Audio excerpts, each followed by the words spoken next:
and he hung his head and he said, "I'm trying, but I don't think I can." You were climbing a mountain for all of us, and we were watching. And when you got to the top, we were inspired to do the same.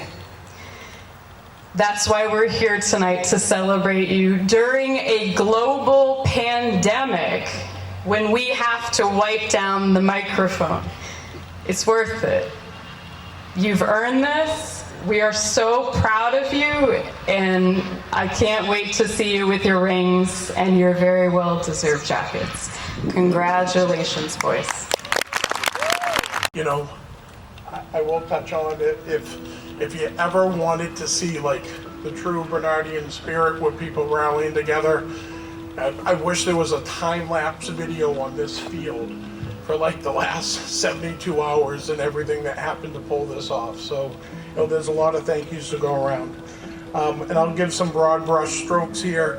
Team dinners, camp mares, bus meals, all the extras for the locker room. George with the 10,000 plus picks on Shuttlefly every year. And a very, very special thank you to Lynn. Lynn, I realize that you have a great support staff, but the calendars, the game cards, like all the little things that you do for the boys that make us and our family and what we do feel special. I'd like everyone to just take a moment and acknowledge Lynn, George, their support staffs, and all of the volunteers that step forward to make St. Bernard's football special. Thank you.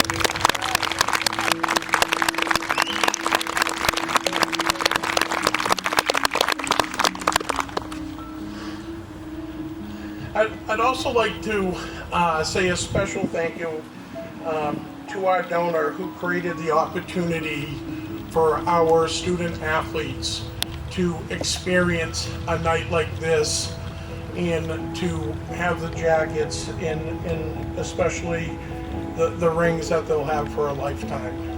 Our donors, an anonymous donor, and your generosity is not only humbling but very overwhelming, and thank you.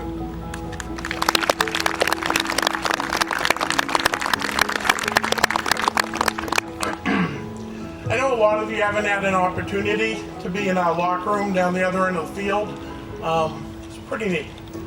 We have a few things hung up in there, a couple of words and a few things scattered throughout the building. I'd like to share those with you now, and maybe as I recap the season, we'll tie a couple of things back into that. So we have all wooden lockers, and we have some words around the top. Faith, family, academics, tradition, pride, Bernardians. Team, physical, excellence, execution, win, attitude, determination, pursuit, and again, Bernardians. When you walk through our door, there's a sign that the boys go through every day. It says team. Without it, we fail. There's a line on the floor and there's a big chunky chain kind of hanging out in the middle of the room. We got a couple of hills over there in our practice field that we do. So if somebody says, what's St. Bernard's football? That's St. Bernard's football in a nutshell right there. I'd like to tell you a little bit and tie that in on what makes it special. You know, with the disappointment of not getting together earlier in the year for this ring ceremony, I kind of believe it follows suit with the last 18 months and all of the adversity that we've had at the school. Maybe the moving finish line or moving goalposts for us a little bit, but we've always found our way. And when we found our way, it actually was a little better when we got there.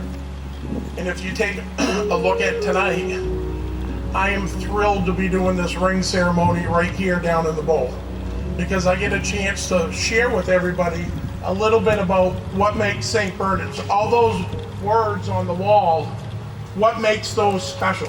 Like, if that's our secret, Why the hell doesn't everyone just put that up in the locker room and we'll go ahead and win, right?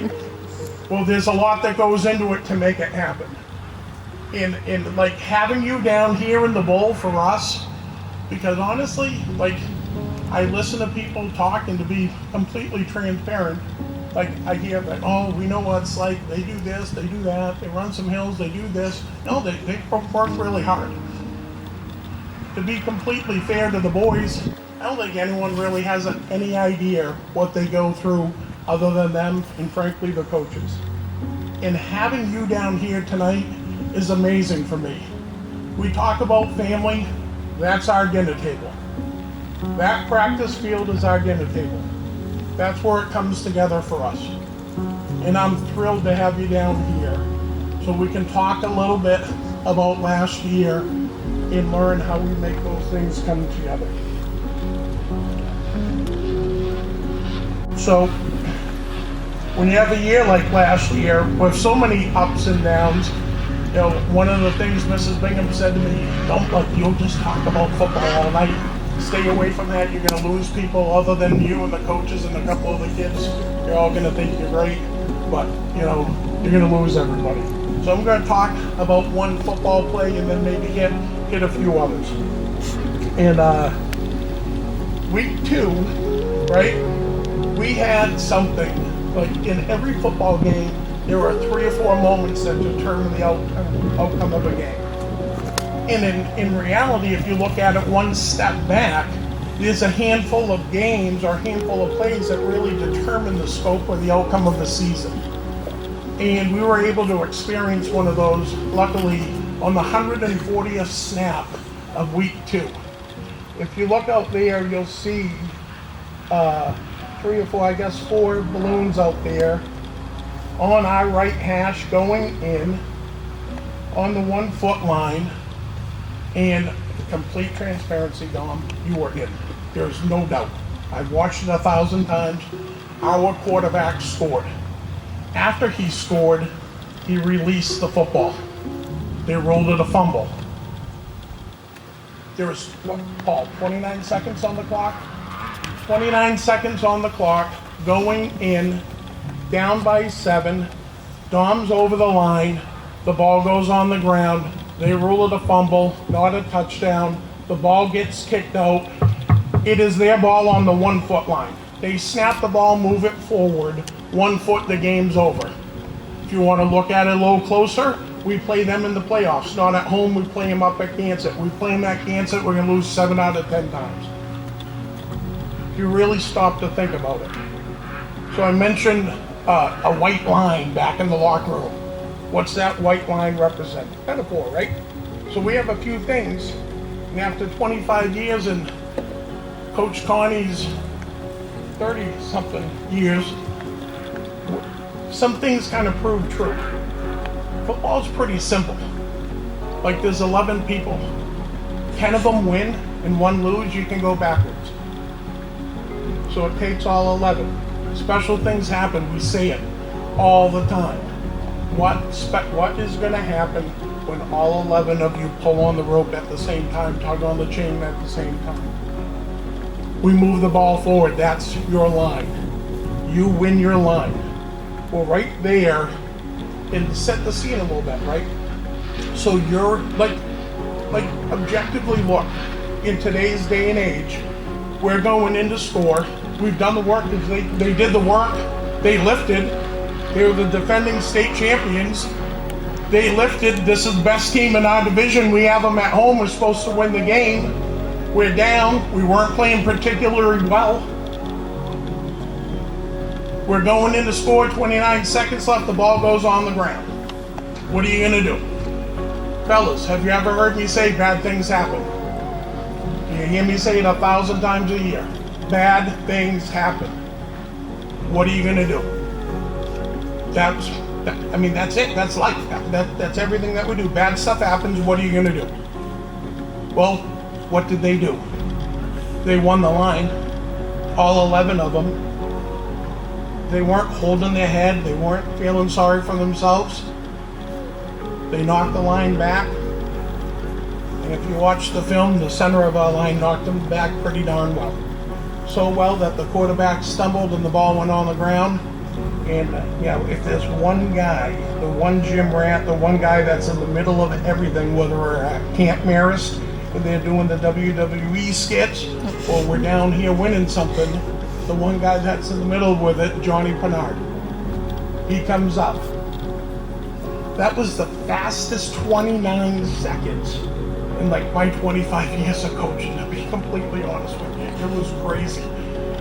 We instantly went for two.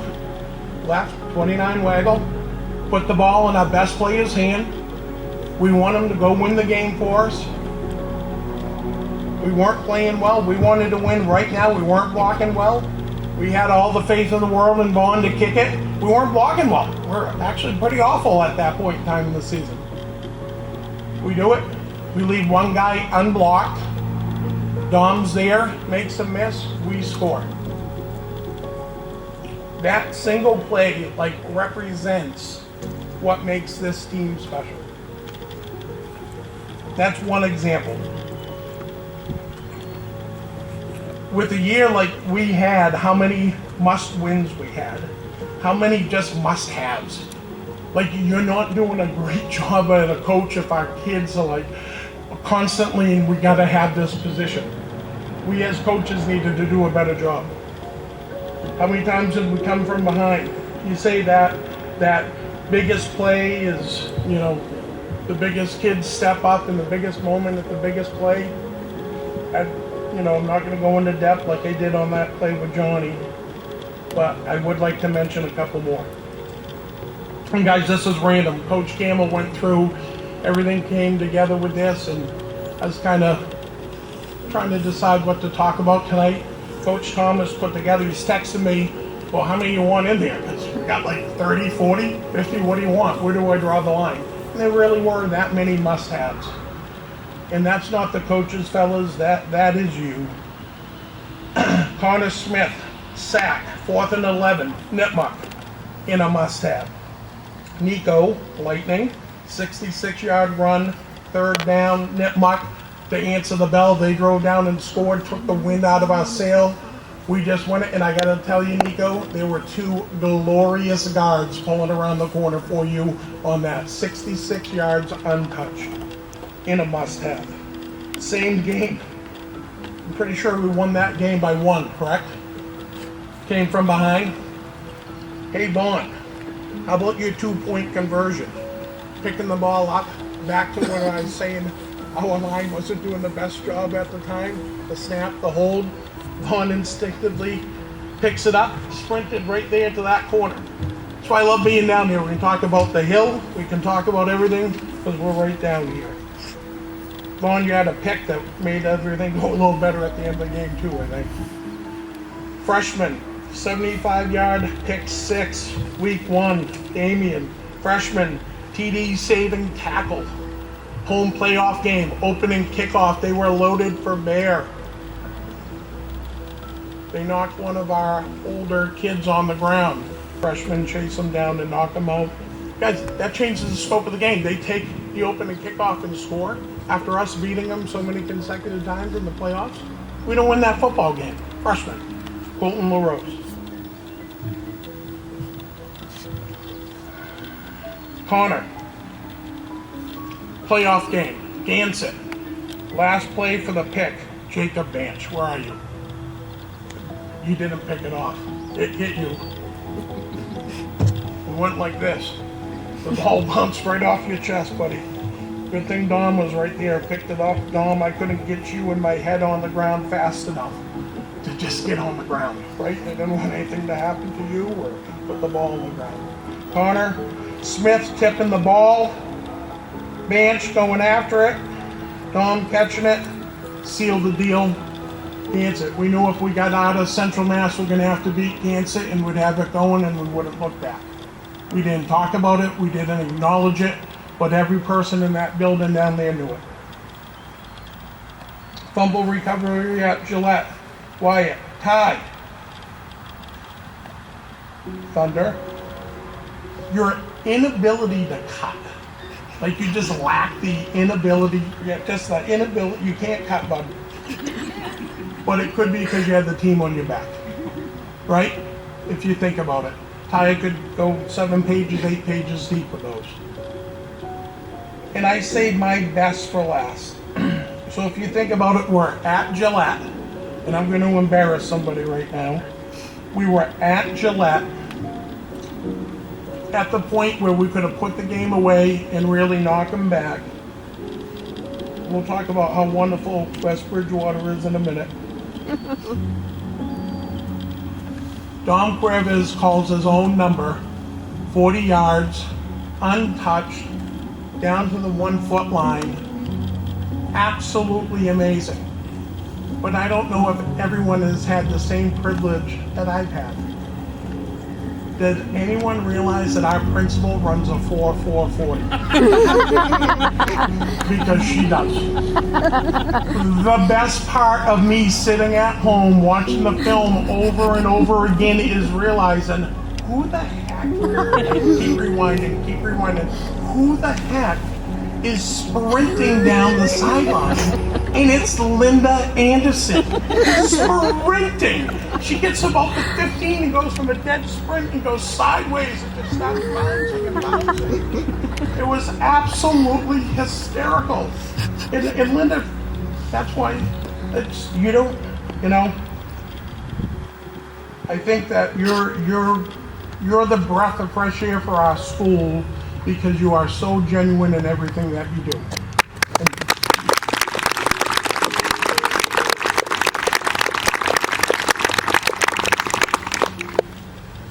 So we go to Camp Maris, we do all those things, right? We find balance. We go to Camp Maris with another team, we work hard, they train, they do all that. We get a little balance. The kids do skits. They do a skit where they mimic the coaches. In fact, I believe there's a video out there, 8.5 minutes long, of the kids mimicking us. The WWE entrances in full character. Like, I sometimes wish that I could capture for parents and just capture something and shoot it back to you all and understand the experience that your son is having. There's a WWE, so now we look forward to it. And if any coach tells you different, they're lying. We look forward to it, right? I go over, a couple of us go over, other coaches are anxious for the report when I come back.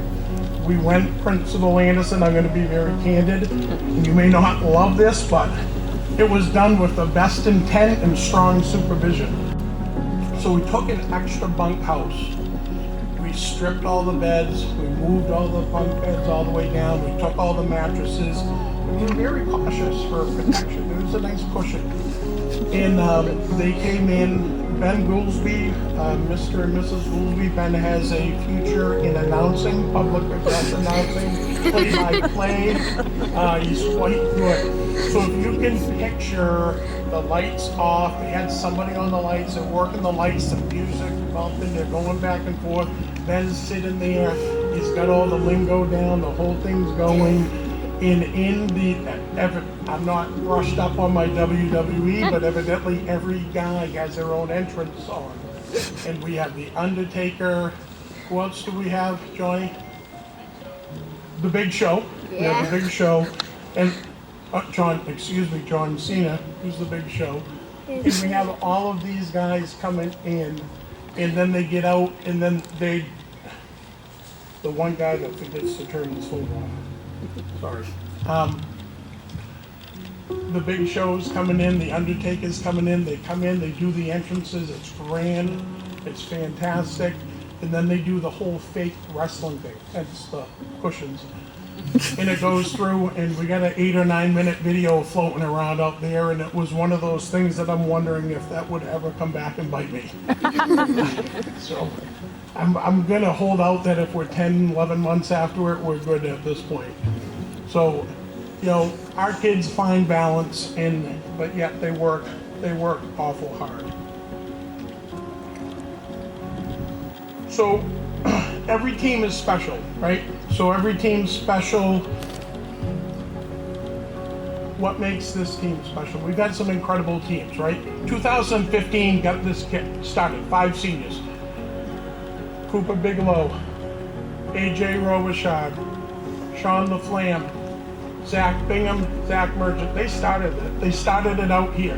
They got us to Gillette. They set the tone. That team's incredibly special to me for many reasons. Why is this team special? Last year's team, first team to win a state title. Smallest football school in the state, win a state title. They're pretty special.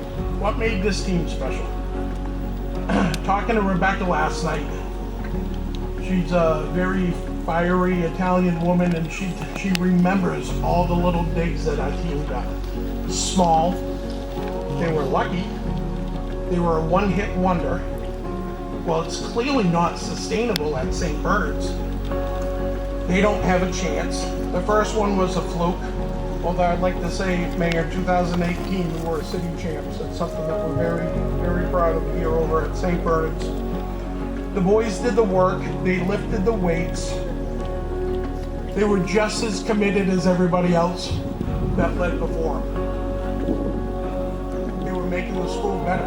Their goal as seniors is to leave the program in a better spot. They did that.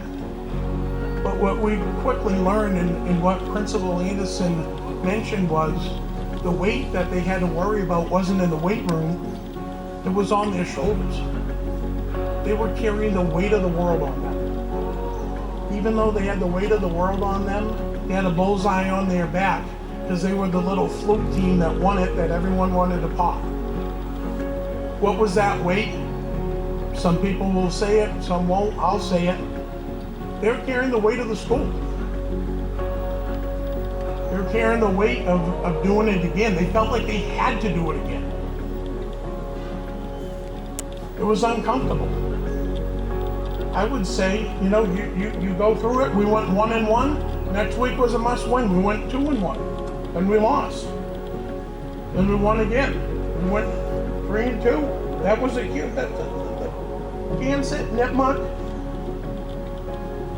And then after taking the beating, because we did, and we learned and we grew from it because something bad happened, so we responded.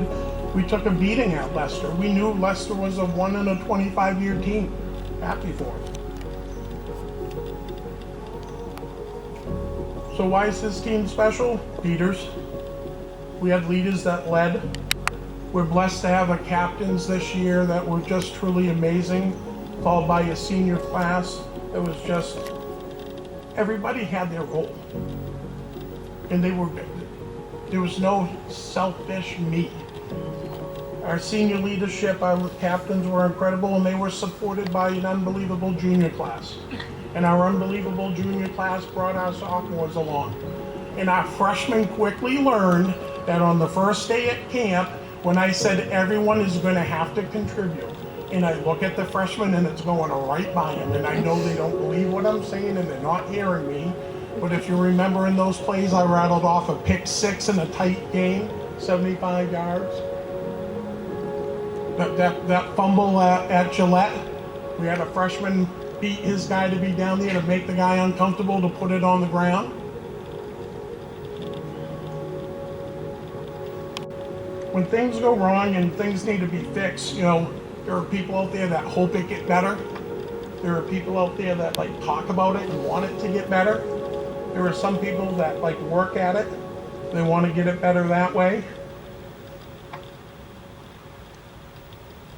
Our guys fought, and they fought together. Which brings us to Gillette. So we're walking out. I don't know who was more excited. We're like, it's so cool for everyone to experience that. I saw Nick Pelletier walking around here. It was snowing. Everyone's feet were off the ground. We walked out of the tunnel. We're there at night. The lights are on. Gillette's lit up. The snow's coming down. It's fantastic. You look over there, we got 27 kids, although if we knew Mrs. Anderson ran a 4-4, we could have had 28 people in uniform. We look all over West Bridgewater's 60 kids. They weren't lacking confidence. And 12-0. 7 shutouts. Eastern Mass. Being for all of you and here for it's a little bit of a day. I'm not sure if everyone realized they invented football inside of 128. We're lucky to play it out here in Central Mass. Then there's Jacob Banch. I don't know, I think it was the first play Jacob, second play, quarterback kept the ball. On that play, on that play, I knew that we were going to win the football game. Jacob, you hit that kid so hard. And we're a team that doesn't go live at practice. We do not go live over there. But boy, let me tell you, I think Jacob saved it all year, and you caught that kid, Jacob, and I knew that nobody wanted to carry the football. Our offensive line played lights out. I love this team because they came full circle.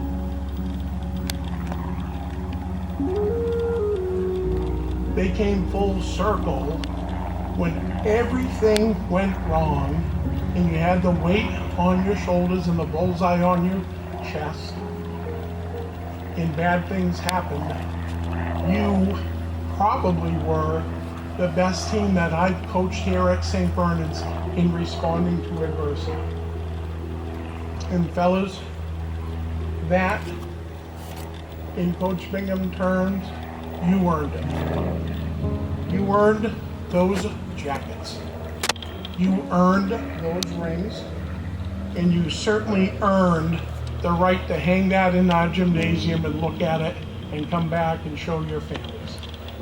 Because the 2019 St. Bernard's, our Bernardians were state champions. And that's why I love this team. Congratulations, boys.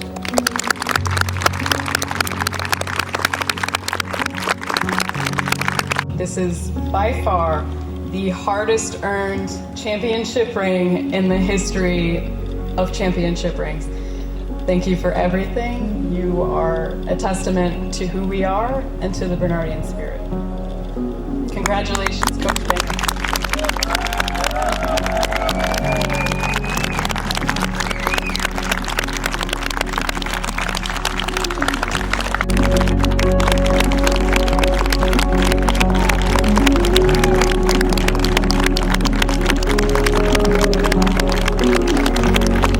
Everybody, the banner that will hang into the gym to represent the state championship for 2019. 1, 2, 3.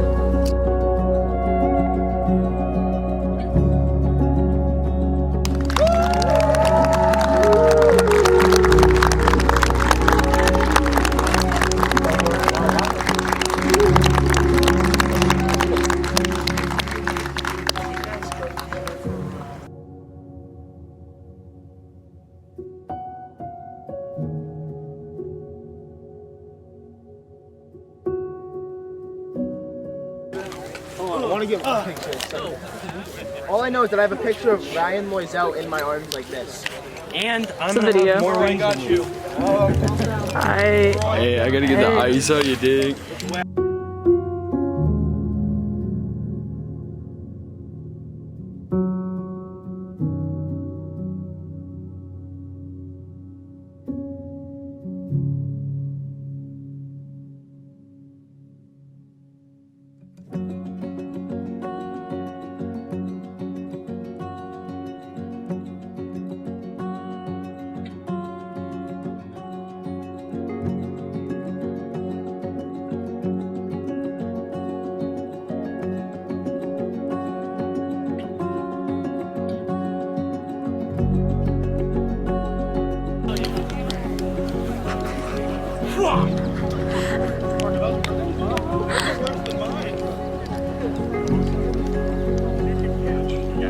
Yes.